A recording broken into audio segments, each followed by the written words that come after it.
What's up, everybody? I am here with AirMech. It is an action RTS game made by Carbon Games. You control this awesome AirMech that can transform and land on the ground. You can pick up and drop units, as you can see Pwnan and Otakuma doing right now. And your whole goal is to destroy the other team's base. You'll see a lot of these pick up and drop ferrying sort of things, and these outposts in the middle, which I really can't zoom to right now, but maybe that'll change as commentating and replays advance in the coming patches. Right now we've got two AirMechs types that are on this map right now. We have the Neo, which is a scout cloaking class. It has every AirMech has 4 abilities. This one has a cloak, a shield that it can activate when it's on the ground, and passive defense. Every AirMech has the ability to increase the creep level.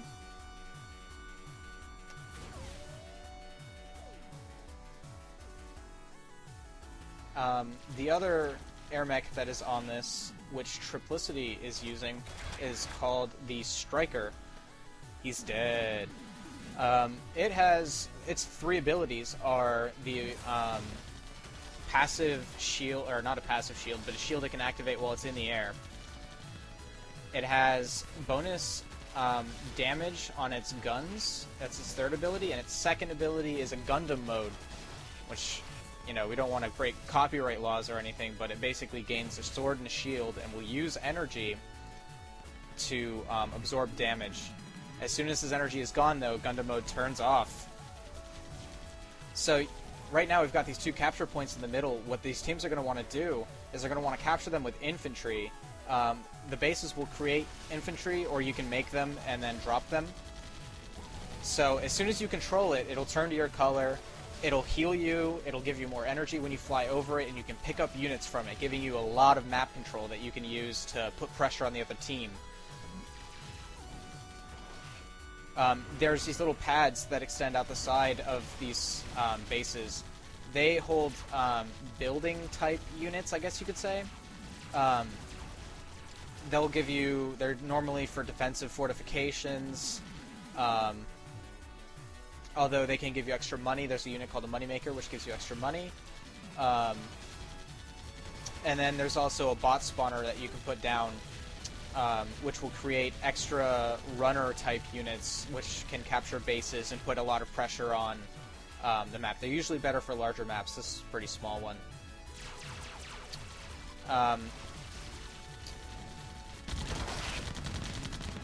The pads also, when you place a building down on a pad, it will heal it when it's damaged,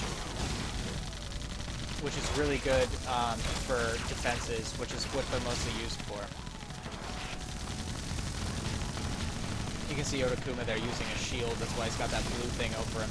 The little lights above the outposts give you a view of how close you are to capturing it. So right now, Ken, or Pwnan, just dropped the blue one and it captured the base. So, moving into what this game is actually, like, what's happening on the map is, right now, Otakuma is trying to keep his base alive, but also get some map control around so he can start his very sort of unique strategy where he just slowly gains map control, and then suddenly he's at your base, and it's really painful, and you want him gone, and it's just not going to happen because he controls most of the map. Triplicity is really trying to hold on to this middle point, but it's just not going to happen with all that infantry nearby. So the game is obviously really fast-paced. You can get these duels that happen in the middle of the map. When you're on the ground, you regain a little bit of health and you gain a little bit of energy, but it's not going to help much once you're in a fight. You'll see these outposts switching sides really rapidly. That's how fast-paced this game can be. Especially when you have these unit drops. You can drop infantry almost directly onto the base, and they'll run in and capture it before you can sort of defend it. Watching Triplicity is boring, and he'll laugh at this when he sees it.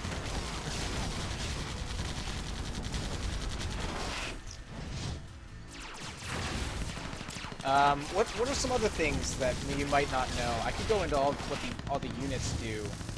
I'll do that soon, I guess, when there's not so much awesome stuff happening. It's a little boring right now. Otakuma's putting a little bit of pressure on that main base, but it's not really going to do anything unless he has units to back him up. So every 30 seconds, these main bases will spawn 4 different creep. You can see, or 3 different creep.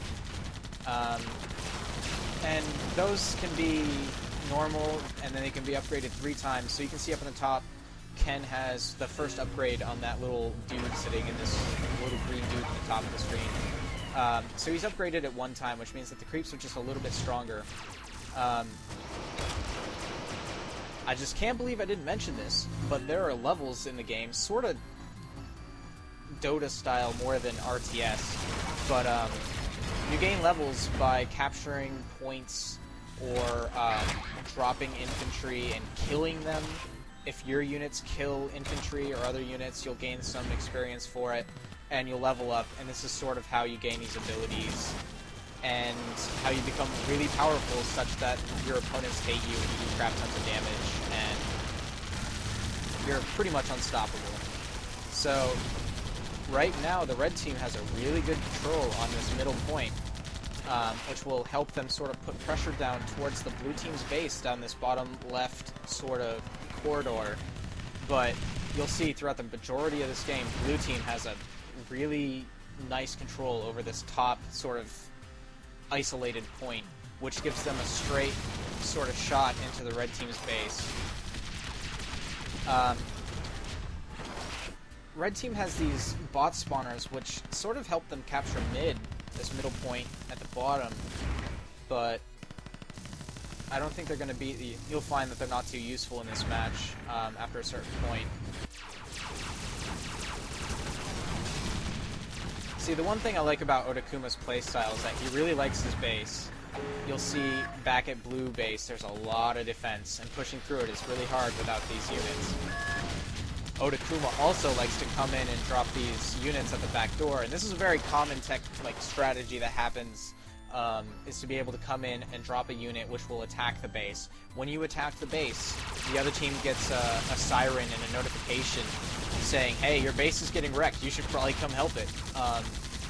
You can just shoot the base in your normal AirMech mode. You won't do too much damage to it, but it will sound that alarm, and that can have people running back, which means that you can have a little bit more time to go do stuff. NitroDoom is trying to put a little pressure on that blue base, but Otakuma is just not liking it. He would never like that. I keep talking about him, but I never show him. So here he is building up his defenses, because he really wants that alive. You might have seen that little unit in the back with the beams. That was a ratchet. It heals up nearby units to repair unit. Otakuma, he just loves his forts. Once he gets them, they're his. So right now he's trying to assault this red base, but he just gets chewed up by that heavy anti-air turret that Triplicity's holding. Oh, I didn't mention that when you take a unit and you hover over your base, it gets healed too, which obviously is very useful. You can take and drop a unit, it can sustain some damage, and then you can pick it back up and put it back after you've healed it. Here you can see all those bot spawners doing a bit of pressure on the other base, but nothing too difficult.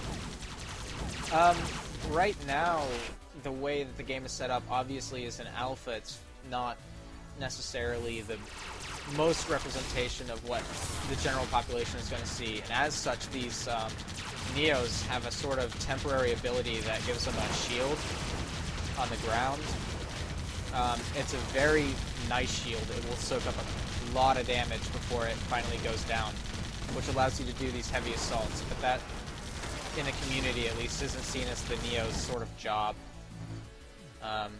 So Triplicity has been constantly sort of on top of attacking this middle point. He really wants it so that he can get that map control and launch an attack on this blue base, but unfortunately, everyone hates playing against Otakuma because if there's one thing he does, it's protect his base. Keep on going over it, but that's it. Triplicity actually fell down into that that hole there. Interesting strategy. Otakuma is using that heavy anti-air turret to block the targeting of the other one while he's destroying these bot spawners.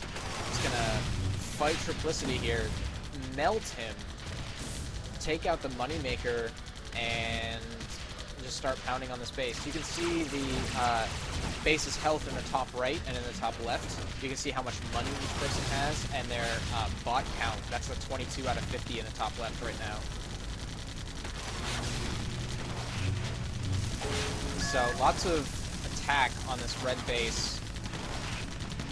It's Otakuma grabs his heavy anti-air turret because he loves those things and runs off with it.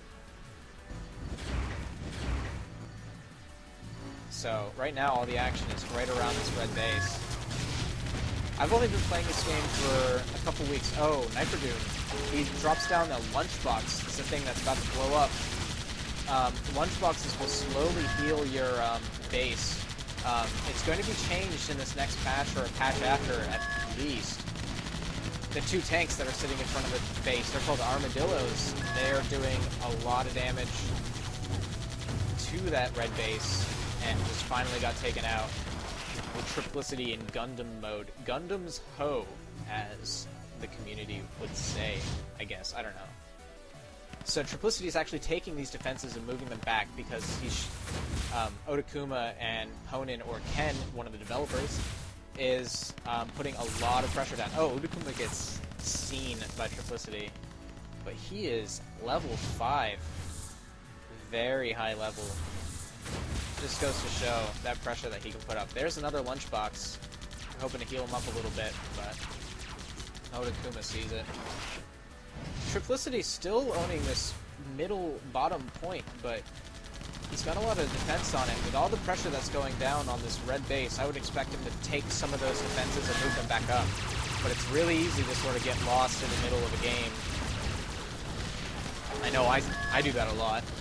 A lot of pressure being put down on this red base. You got a grinder turret, which can do a lot of damage. 2 armadillos and a heavy anti-air. Otakuma dropping in all these extra... He's moving all his defenses from top. He doesn't want them to be able to move.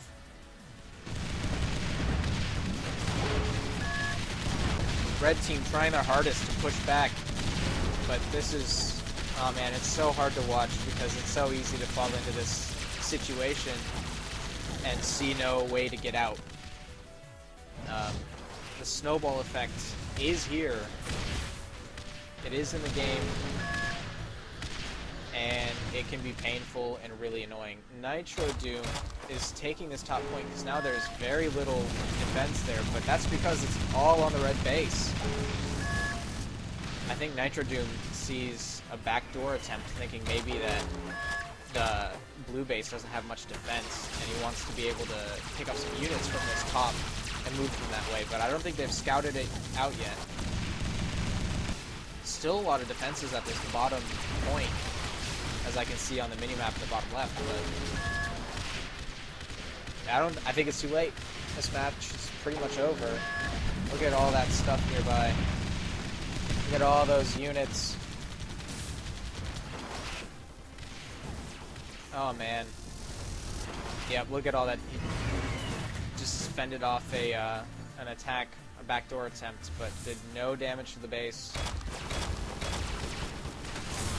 Otakuma's having fun here. He's taking mid-bottom. He dies though. Interesting. You hear that? That's your base is getting wrecked. It's low on health. Triplicity with a Gemini. It's a very heavy tank at the back door. He's hoping to do a little bit of damage, but it's just too late. That is game over.